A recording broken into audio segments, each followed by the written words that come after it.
semua dan Pak Yosua. Hari ini saya Tiara dan saya akan mewawancarakan dua orang yang ada di sekitarku. Di sini saya akan mewawancarakan Pak D saya. Pak D boleh perkenalan diri? Oke, ya Tiara dan teman-teman semua, saya adalah Pak D-nya Tiara. Nama saya adalah Aryawan, nama lengkap Eko Putranto. Saya di sebuah perusahaan farmasi yaitu Kalir Pharma, dan saya kerja di perusahaan ini selama 26 tahun. Ya, jadi saya akan menceritakan sebuah pengalaman yang unik nantinya. Tunggu ya. Oke Pak D, saya punya pertanyaan nih. Jadi prestasi apa yang paling kamu banggakan? Ya. Jadi selama 26 tahun ya Pak D bekerja di Kalir Pharma, Pak D berkesempatan untuk bisa berputar di departemen, mulai dari finance, karena Pak D lulusan finance, Pak D bisa berputar bertahun jauh, juga marketing dan sales, masih di situ ya. Tapi pengalaman yang itu adalah ketika di marketing. Pak D pernah mengendal sebuah produk yang sebetulnya cukup menantang. Tiara pernah tahu ada Cerebrofort, ABC? Iya. Nah, itu produk-produk anak-anak di Indonesia yang ini ya. Dan pada waktu Pak D pegang itu, Pak D produk itu menjadi nomor 1 di Indonesia. Wah, oke, keren Pak D. Oke. Bagaimana proses kamu sampai bisa meraih prestasi itu? Jadi ketika untuk menjadikan produk itu menjadi nomor 1 mudah. Karena ketika produk kan Tiara bisa kenal produk, bisa harus kenal produk itu dulu toh. Pak D betul untuk membuat produk itu dikenal oleh masyarakat. Melalui apa? Ya, ketika teman-teman Pak D pada waktu itu juga Pak D turun survei ke konsumen, melihat konsumen. Jadi sukanya nonton apa?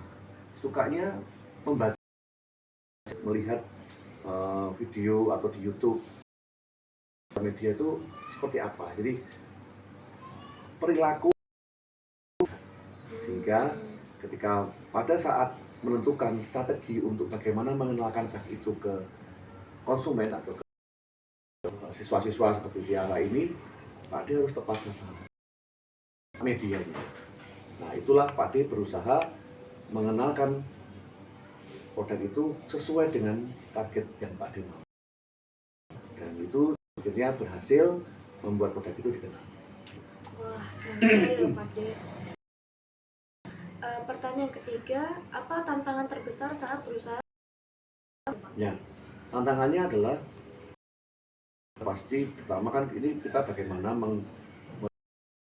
yang sangat besar. Kemudian juga mempersiapkan tim-tim yang ada di sekitar Pak D. Dia harus melihat berapa kekuatan resources yang Pak D punya, kekuatan sumber daya yang Pak D punya. Kemudian pastinya sumber daya, keunggulan dan kelemahan. Nah, ketika ada kekuatan itu, kita untuk bersama-sama bisa menghasilkan sesuatu. Ketika mulai merencanakan, itu sekali-kali perencanaan itu kan pikirnya terlalu luas. Padahal hanya untuk anak-anak misalnya, kita terlalu luas. Anak-anak di kota-kota, misalnya di perkotaan itu harus tajam targetnya. Kemudian ketika melakukan itu harus excellence. Bantu excellence. Hambatannya adalah ketika ada planning, ada rencana, dilaksanakan tidak sesuai dengan yang bicarakan atau sudah disepakati pada saat melakukannya. Kemudian saat evaluasi, ketika dievaluasi kegiatan ternyata tidak berhasil. Nah, itu kita harus punya plan B atau punya action plan untuk yang mengubah agar kegiatan yang sudah direncanakan yang tidak berhasil kita rubah, kita improve, mendapatkan strategi yang lebih bagus lagi. Dan yang terakhir, selalu dijalankan rencana. Problemnya adalah ketika rencana yang dijalankan jadinya gagal. Dijalankan dengan baik, hasilnya pasti ya, itu sih. Oke. Pertanyaan keempat, siapa yang berperan dalam mendukung prestasimu, Pak D? Yang paling utama adalah Iya. keluarga, karena dari belajar bagaimana istri saya dan Tania ya, Kak Tania itu bisa menjadi role model dari produk ini nih. Kira-kira mereka jadi kita itu jadi sebuah dari masyarakat, itu pertama. Yang kedua adalah mereka mendukung. Ketika Pak D harus melakukan survei, kemudian ada kegiatan event, mereka membantu Pak D. Yang berikutnya adalah pastinya tim Pak D. Bagaimana apa yang kita sudah pelajari bersama, itu kita benar-benar jalankan dengan baik, sebaik-baiknya. Yang perlu dijalankan itu dipersiapkan dengan matang dan dijalankan, jadi semuanya bisa berjalan dengan baik sesuai dengan rencana. Pastinya nanti semua masyarakat adalah anak-anak sekolah ya, kadang mewarnai sampai kita jalankan di sekolah-sekolah ya. Itu peran-peran dari atau peran masyarakat yang Pak D datangi itu juga ternyata positif.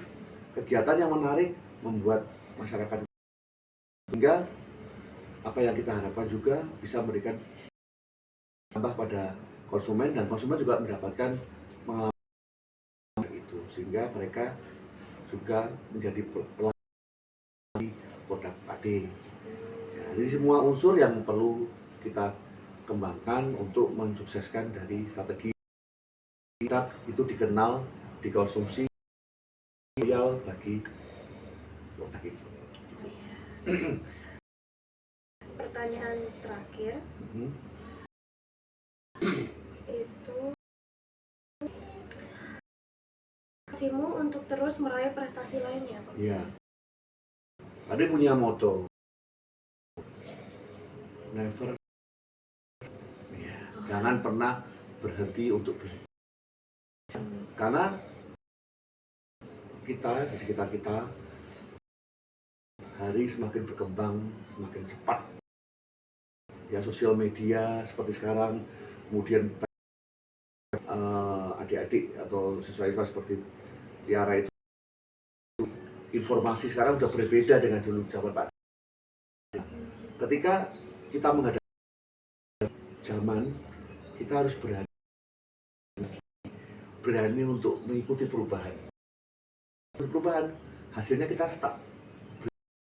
Jadi menjadi orang yang